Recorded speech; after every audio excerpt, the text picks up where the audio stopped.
الحمد لله رب العالمين، والصلاة والسلام على سيد الأنبياء والمرسلين وعلى كل ملائكتك المقربين وعلى عباد الله الصالحين. أما بعد، فأعوذ بالله من الشيطان اللعين الرجيم المردود. بسم الله الرحمن الرحيم. قال الله تبارك وتعالى في الكلام المجيد بعد أعوذ بالله من الشيطان الرجيم: والعصر إن الإنسان لفي خسر إلا الذين آمنوا وعملوا الصالحات وتواصوا بالحق وتواصوا بالصبر، أو كما قال النبي صلى الله عليه وبارك وسلم: نعمتان مغبون فيهما كثير من الناس، الصحة والفراغ. صدق الله مولانا العظيم، وصدق رسوله النبي الأمين الكريم، ونحن على ذلك لمن الشاهدين والشاكرين، والحمد لله رب العالمين. تمام تر خوبیاں، تعریف، حمد، ثناء، تسبیح، تحلیل، تقدیس، تمجید، بزرگی، بڑائی، کبریائی اللہ وحدہ لا شریک ذات کے لیے ہے، جو ہم سب کا خالق ہے، مالک ہے، رازق ہے، عزت کی مسند پر بٹھانے والا ہے، اولاد کی نعمت دینے والا ہے، رزق عطا کرنے والا ہے۔ سجدے بھی اسی کے لیے ہیں، قیام بھی اسی کے لیے ہے، رکوع بھی اسی کے لیے ہے۔ درود بے حد بے حساب لا تعداد بے شمار اس ہستی پر کہ جو ہم سب کے آقا و مولا ہے، امام الانبیاء ہے، رحمت للعالمین ہے، خاتم النبیین ہے، شفیع المذنبین ہے، راحت العاشقین ہے، جو ہم جیسے گناہ گاروں کو روز محشر سر سجدے میں رکھ کر اللہ کے حضور بخشوانے والے ہیں، جنت کی دہلیز پر پہنچانے والے ہیں، میزان پر امت کی مدد فرمانے والے ہیں، پل صراط پر رب سلم امتی کی صدائیں لگانے والے ہیں۔ درود و سلام اس ہستی پر جو دنیا میں آتے ہی امت کے لیے سر سجدے میں رکھ کے اللہ سے مانگا، اور دنیا سے جاتے ہوئے بھی قبر مبارک میں، لحد مبارک میں اپنی امت کی مغفرت کی صدائیں لگاتے گئے ہیں۔ درود و سلام اس ہستی پر جنہوں نے بدر میں بھی امت کے لیے مانگا، احد میں بھی امت کے لیے مانگا، غار ثور میں بھی امت کے لیے مانگا، غار حرا میں بھی امت کے لیے مانگا، تہجد کی نمازوں میں بھی اللہ سے اپنی امت کے لیے مانگا۔ درود سلام اس ہستی پر جن کے نام و لیوا صبح محشر تک ہوں گے۔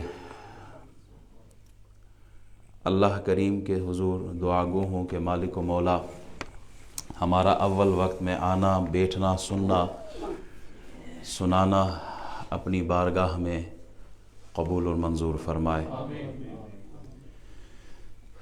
پچھلے جمعۃ المبارک بھی ہماری گفتگو سورۃ العصر کے متعلق تھی، اور آج بھی اسی تسلسل میں ہم کچھ کلام آپ کے گوش گزار کریں گے۔ اللہ تعالیٰ مجھے حق بات صحیح انداز میں آپ تک پہنچانے کی توفیق عطا فرمائے۔ زمانے کی قسم، والعصر، عصر کی قسم، یہ زمانہ محبوب آپ کا زمانہ، آپ کے زمانے کی قسم، عصر کی قسم، وقت عصر کی قسم، نماز عصر کی قسم، انسان خسارے میں ہے۔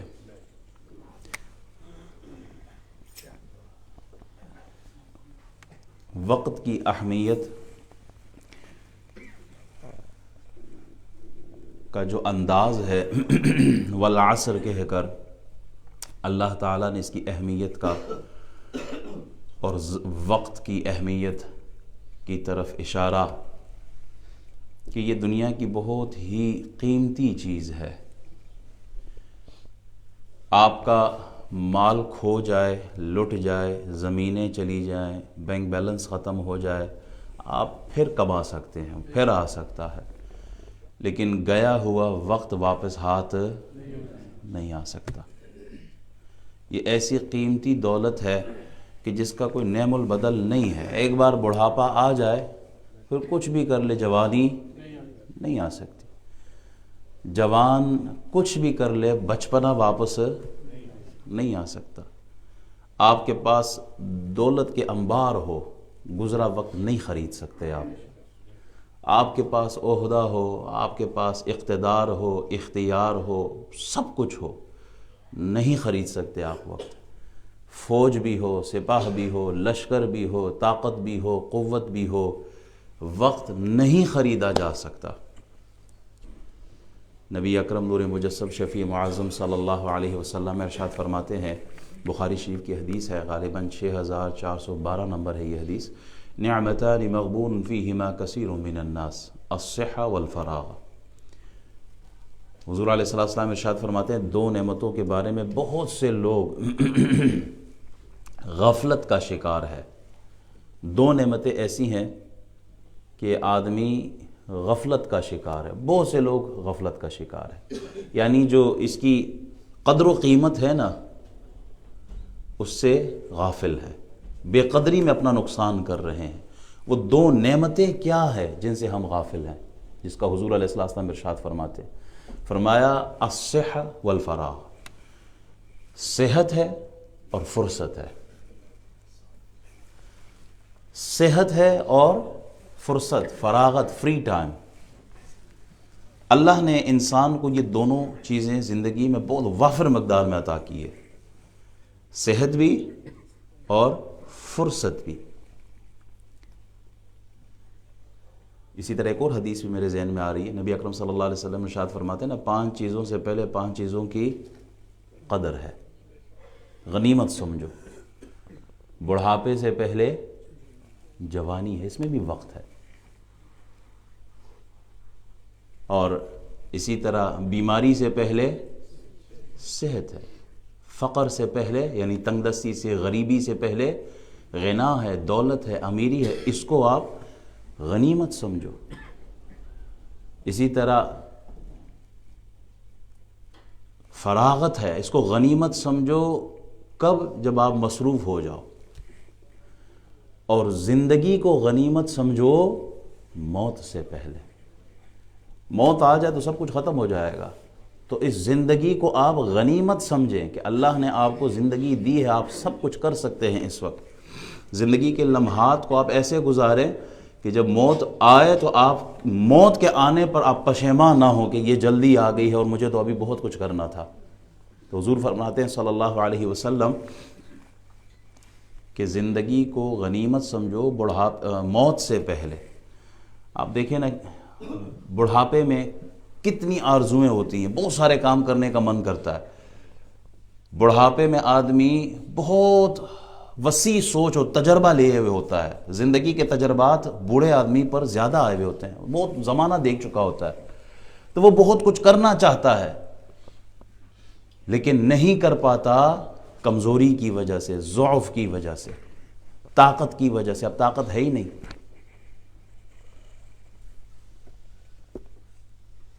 ہسپتال کے بیڈ پہ لیٹے ہوئے اس شخص سے جا کے سجدے کی قیمت پوچھے، تڑپ پوچھے، قدر پوچھے، جس کی جبیں ترس رہی ہے کہ وہ سجدہ کرے لیکن مرض کی وجہ سے وہ بستر سے نہیں اٹھ پا رہا۔ تو صحت کی قدر اس بندے سے پوچھے جو بیمار ہے، اور جوانی کی قدر اس آدمی سے پوچھئے کہ جس پر بڑھاپا آ چکا ہے۔ اور موت، جو بندہ دنیا سے چلا جائے نا، اس سے زندگی کی قدر پوچھے۔ عبداللہ بن عمر، ایک روایت میں عبداللہ بن عمر بن عاص ہے، وہ فرماتے ہیں سواری سے ایک جگہ گزر رہے ہیں نا، سواری پہ ہے، تو قبر دیکھی ہے، قبر دیکھتی آپ سواری سے اترے اور 2 رکعت نماز پڑھ لی، نفل پڑھے۔ تو جو ساتھی ساتھ تھے انہوں نے کہا کہ حضرت کبھی ایسا دیکھا نہیں ہے آپ کو، آپ نے پہلی دفعہ کوئی نیا کام کیا ہے کہ قبر دیکھ کے آپ اتر گئے اور 2 رکعت آپ نے نفل پڑھ لیے۔ تو آپ نے پھر ارشاد فرمایا یہ جو 2 رکعت میں نے نفل پڑھے، چونکہ ہمیں تو اجازت ہے ہم پڑھ سکتے ہیں، یہ جو قبر میں لیٹا ہوا شخص ہے نا، یہ حسرت کر رہا ہے کہ اتنا ٹائم مل جائے، اتنا ٹائم کہ میں 2 رکعت نفل پڑھ لوں، ساری دنیا ایک طرف مجھ سے لے لو، مجھے دنیا کی پرواہ نہیں ہے، مجھے صرف 2 رکعت نفل دے دے۔ عبداللہ بن مبارک کسی جنازے میں شریک ہے نا، تو کوئی آدمی آ کے بات کرنا چاہتا ہے، تو آپ نے کہا، اشارہ کر کے کہا خاموش، تسبیح پڑھو۔ اشارہ کر کے کیا کہا؟ تسبیح پڑھو۔ کہا قدر پوچھنی ہے نا عمل کی، اس وقت یہ جو جنازہ ہمارے سامنے پڑا ہے نا، اس میت سے عبرت حاصل کرو، ساری دنیا اس کو دے دو، یہ ایک طرف ہے، یہ تسبیح کے لیے تڑپ رہا ہوگا، اس وقت تسبیح پڑھو۔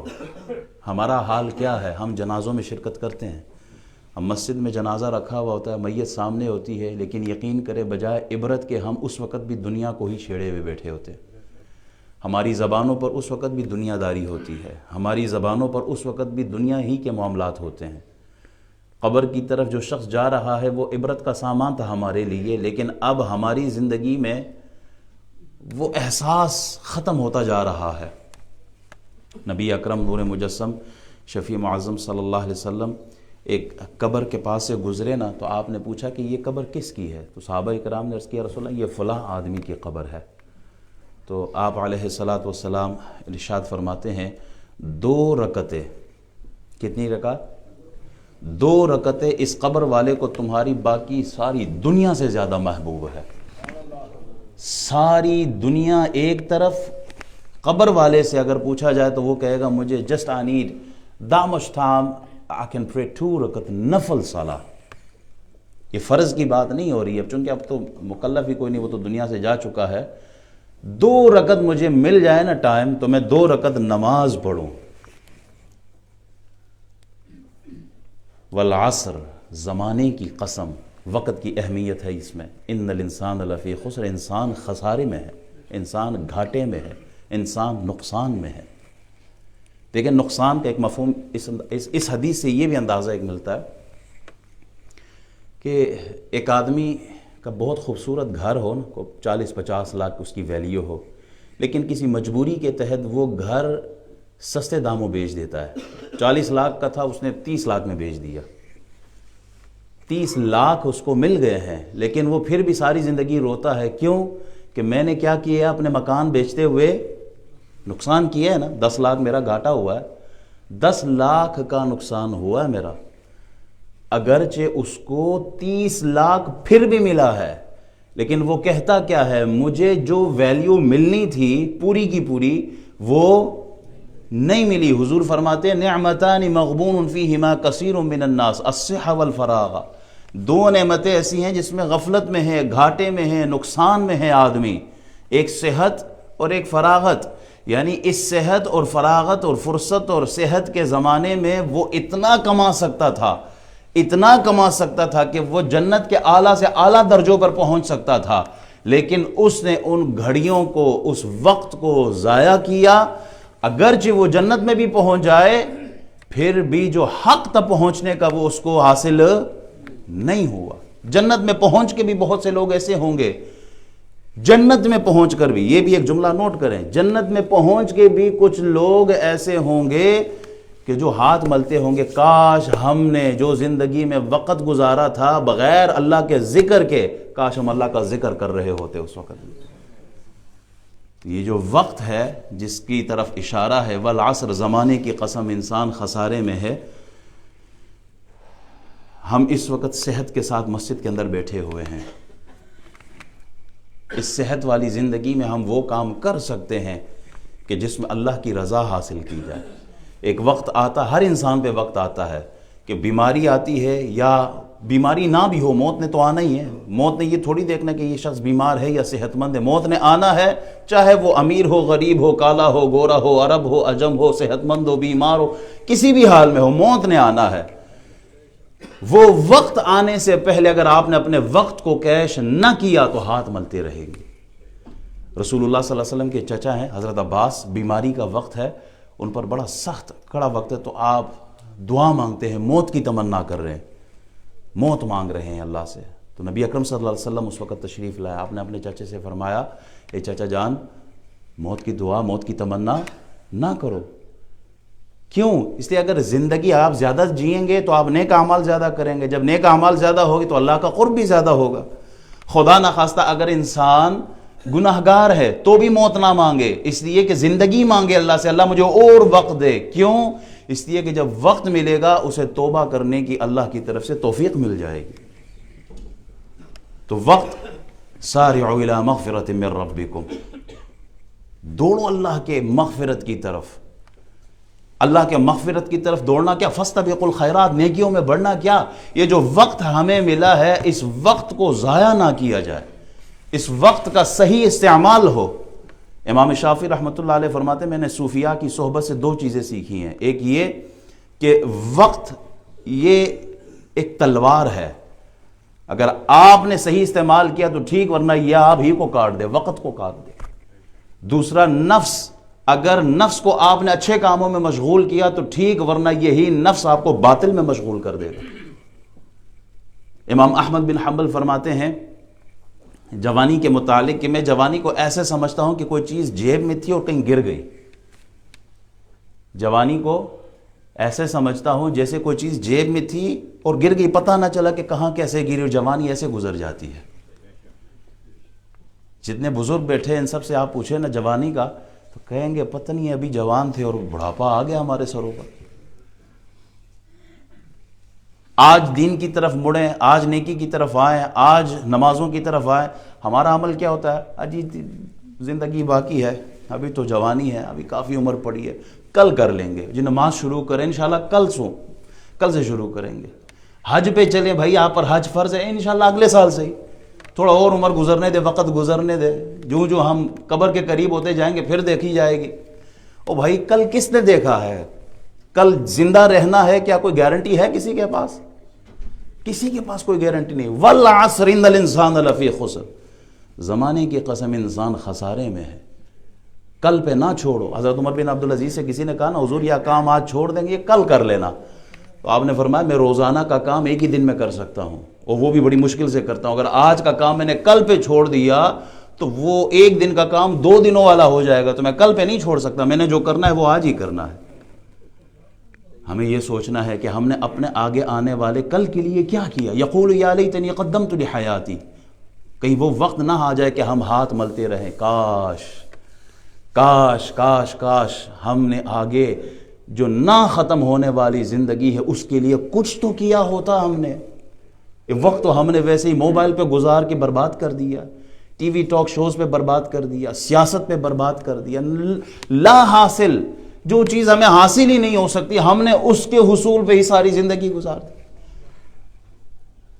جو ہم پر فرض تھا وہ چھوڑ دیا، فضول کاموں میں ہم سے یہ وقت برباد ہو گیا۔ انسان جب گناہگار لوگ جائیں گے نا آخرت کی طرف رخ ہوگا تو کیا ربنا اخرجنا نعمل صالحا غیر الذی کنا نعمل، اللہ ہمیں یہاں سے نکال دے ایک دفعہ، ہم نیک عمل کیا کریں گے۔ اب جائیں گے نا تو اب ہم دیکھیں گے ہم کیسے یہ برے کام کرتے ہیں، نہیں ہم نیک عمل کریں گے۔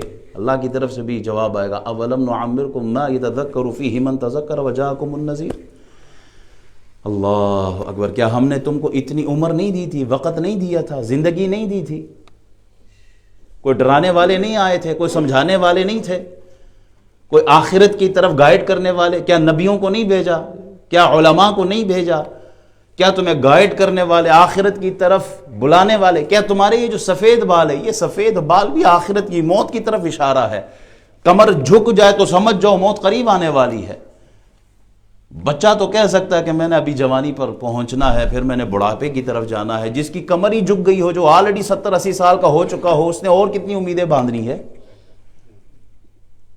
اولم نعمرکم ما یتذکر فیہ من تذکر وجاءکم النذیر۔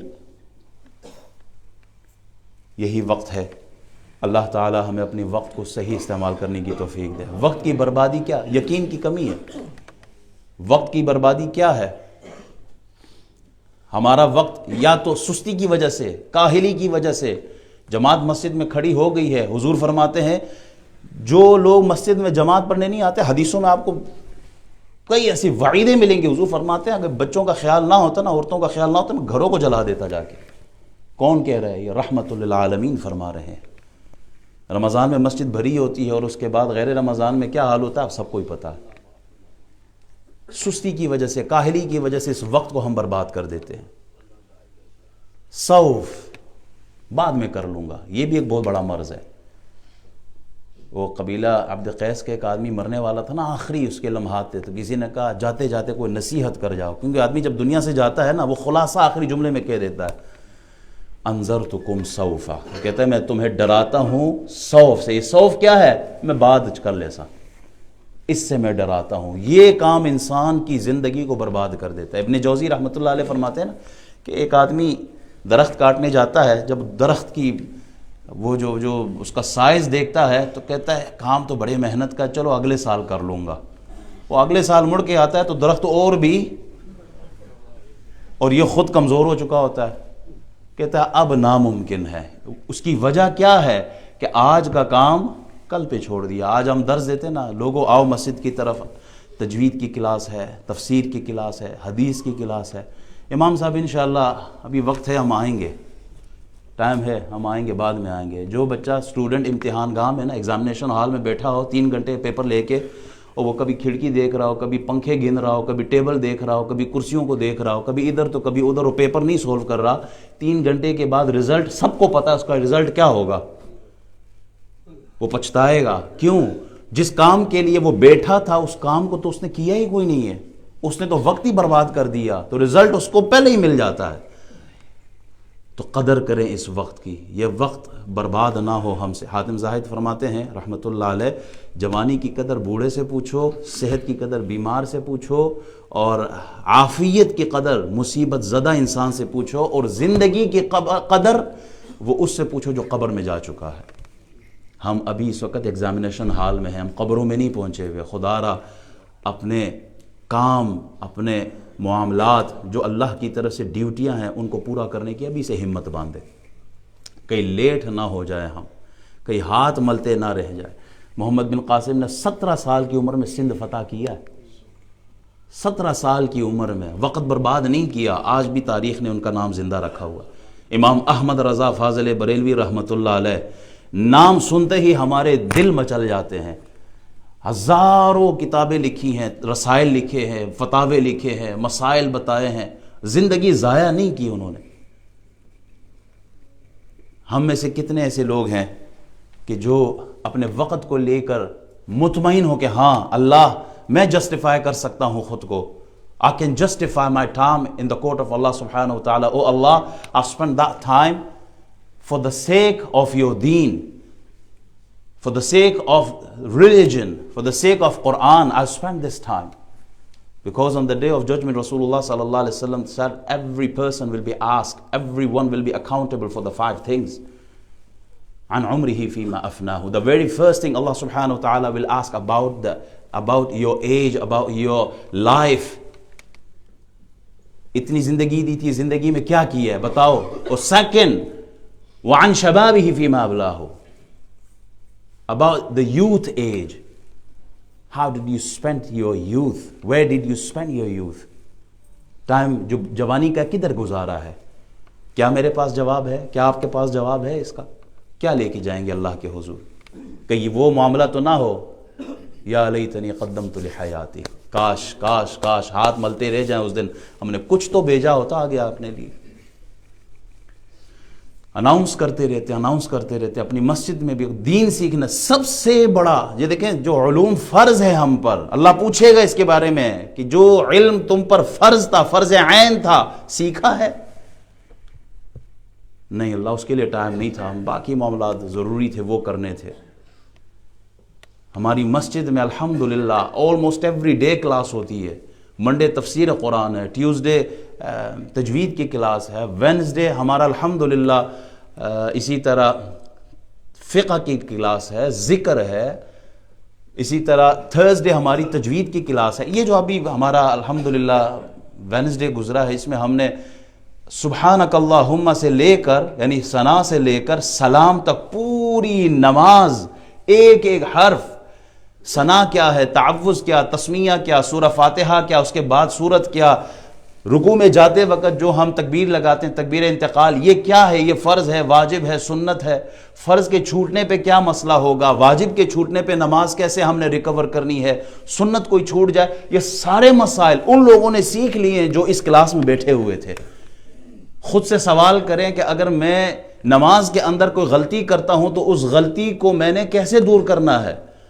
کیا میں نے سجدہ سہو کرنا ہے؟ کس چیز پہ سجدہ سہو کرنا ہے؟ یہ علم ہے، اس کے بارے میں سوال ہوگا۔ ہم دن میں 5 وقت نماز پڑھتے ہیں، نماز میں غلطی ہو سکتی ہے، تو غلطی سیکھنے کے لیے آپ کے پاس ٹائم نہیں ہے کہ غلطی کو کیسے سدھارنا ہے۔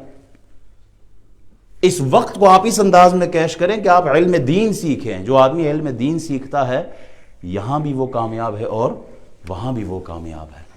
تو قدر کریں وقت کی۔ اللہ قرآن میں ارشاد فرماتا ہے وَالْعَصْرِ إِنَّ الْإِنسَانَ لَفِي خُسْرٍ، زمانے کی قسم انسان خسارے میں ہے۔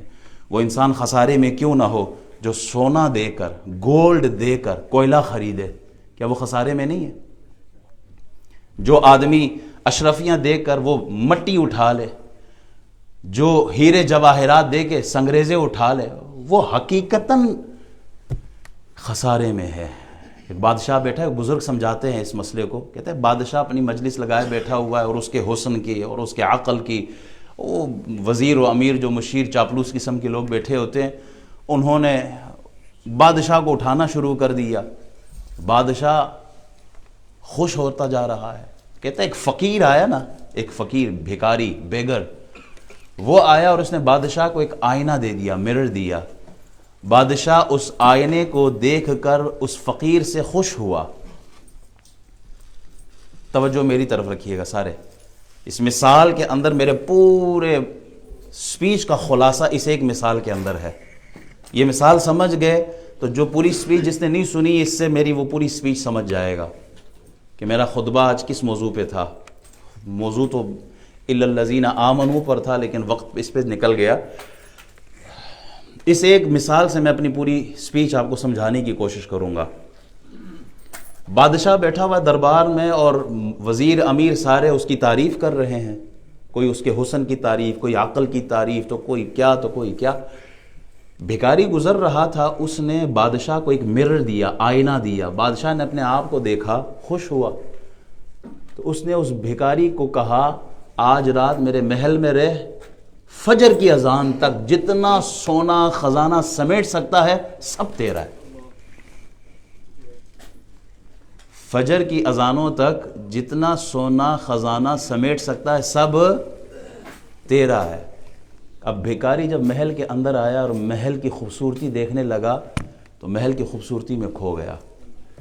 اسے مخملی قالین نظر آنا شروع ہو گیا، اسے نرم اور گرم بستر نظر آنا شروع ہو گیا، اسے وہ جاہ و جلال جو بادشاہ کے محل میں، وہ اس کی طرف متوجہ ہو گیا۔ اب خود سے کہنے لگا کہ فجر کے وقت تک بڑا ٹائم باقی ہے، تھوڑا سا بادشاہ کے محل میں آنکھ نہ لگا لوں، سو نہ جاؤں۔ وہ آنکھ لگانے کے چکر میں بادشاہ نے جو جگہ دی تھی وہاں سو گیا۔ خود تو سویا لیکن قسمت رونے لگ گئی اس کی۔ ساری زندگی کی خوشیاں، ساری زندگی کی آسائشیاں، ساری زندگی کی جو لگژریس لائف اس کو ملنے والی تھی، اس نے وہ تھوڑی دیر کی نیند پر سب قربان کر دی۔ جب اس کی آنکھ کھلی تو وہ فجر کی اذان ہو رہی تھی۔ بادشاہ کے جو سپاہی تھے نا، انہوں نے اٹھایا، انہوں نے کہا چلو جی، اور رونے لگ گیا۔ کہتا اتنی مہلت مجھے دے دو، اتنی مہلت کہ بہت زیادہ نہ صحیح، تھوڑا سا ہی، تھوڑا سا مال، تھوڑا سا خزانہ، تھوڑا سا سونا اٹھا کے ساتھ لے جاؤ۔ کہا پوری رات تجھے ملی ہوئی تھی، لمحہ نہیں گھنٹے تجھے ملے ہوئے تھے، جب اس وقت اکٹھا نہ کر سکا تو اب تو نہیں اکٹھا کر سکتا۔ خواب غفلت میں اس نے وقت گزارا، ساری زندگی کی کمائی اور خوبصورت لائف کو اس نے صرف ان چند گھنٹوں کی نیند پر وہ ساری چیزیں قربان کر دی۔ احباب، کہیں ہم اس بھیکاری کی طرح غفلت میں سوئے تو نہیں ہیں کہ جب ہماری آنکھ کھلے ملک الموت سامنے اور پھر ہم کہے کہ تھوڑی سی مہلت دے تو 2 رکعت نفل تو پڑھ لوں۔ کہیں ہماری آنکھ اس بھیکاری کی طرح دنیا کی اس رنگینی میں لگ تو نہیں گئی ہے کہ اللہ نے ہمیں زندگی دی، صحت دی، فرصت دی، جوانی دی، مال دیا، سب کچھ دیا، بدلے میں ہم سوئے پڑے ہوئے ہیں۔ کل نفس ذائقۃ الموت، کل نفس ذائقۃ الموت۔ ہم نے جنازے پڑھنے ہیں، ٹھکانہ گور ہے تیرا، عبادت کچھ تو کر غافل، تیاری کچھ تو کر غافل۔ کہاوت ہے کہ خالی ہاتھ گھر جانا نہیں اچھا، خالی ہاتھ قبر میں نہ جائیں، اپنے ساتھ اپنی روشنی لے کے جائیں، اور یہ روشنی، یہ چراغ وقت ہے ہمارا، اس وقت کا صحیح استعمال ہو، راتوں کو جاگ کر اللہ کے حضور اللہ کو منا کر ہو تو پھر قبر روشن ہوتی ہے۔ جوانی میں عدم کے واسطے سامان کر غافل، مسافر شب کو اٹھتا ہے جو جانا دور ہوتا ہے۔ جو سفر کرتے ہیں نا وہ رات کو ان کی نیند نہیں آتی، انہیں پتہ ہے صبح سفر کرنا ہے ہم نے، وہ الارم لگا کے سوتا ہے کہ کہیں میری فلائٹ نہ مس ہو جائے، دور کا سفر کرنا ہے، وہ رات کو سو نہیں پاتا۔ اے بندے، ہم نے اتنے لمبے سفر پر جانا ہے کہ جس سے واپسی بھی کوئی نہیں ہے، اور اس سفر کا سارا سفر ہماری اس دنیا کی زندگی پر ہے۔ اگر اچھا وقت گزرا، دینداری میں گزرا، تقوی طہارت میں گزرا، اور وقت ضائع نہ کیا تو پھر اللہ بھی راضی ہوگا، مصطفیٰ بھی راضی ہوں گے، جنت کی صورت میں اللہ نعمت بھی عطا فرمائے گا۔ اور اگر وقت برباد کیا تو پھر یا لیتنی قدمت لحیاتی، ہاتھ ملتے رہ جائے، اللہ ہم نے آگے کیوں نہ بھیجا۔ ایمان والو، یا ایھا الذین آمنوا اتقوا اللہ ولتنظر نفس ما قدمت لغد، ایمان والو آگے کے لیے، یہ اب سورہ حشر اٹھا کے دیکھیں نا، اللہ یہ ارشاد فرماتا ہے کیا بھیجا ہے ہم نے آگے۔ جو تو نمازی ہے، متقی پارسا ہے، اس کے لیے تو کامیابی ہے، اور جو دنیا میں اتنا کھو گیا کہ صرف جمعے کے جمعے یہاں مسجد میں حاضری لگواتا ہے، اسے اپنی آخرت کی فکر کرنی چاہیے۔ جو صرف رمضان کا قاری ہوتا ہے، رمضان میں قرآن کھولتا ہے، اسے اپنی آخرت کی فکر کرنی چاہیے۔ جو صرف اور صرف ظہر کی نماز پڑھتا ہے، باقی چاروں نمازیں انا للہ و انا الیہ راجعون، تو اس کے لیے پھر ایک ہی جملہ ہے اس کو جھنجھوڑنے کے لیے، کل نفس ذائقۃ الموت۔ وآخر دعوانا الحمد للہ رب العالمین۔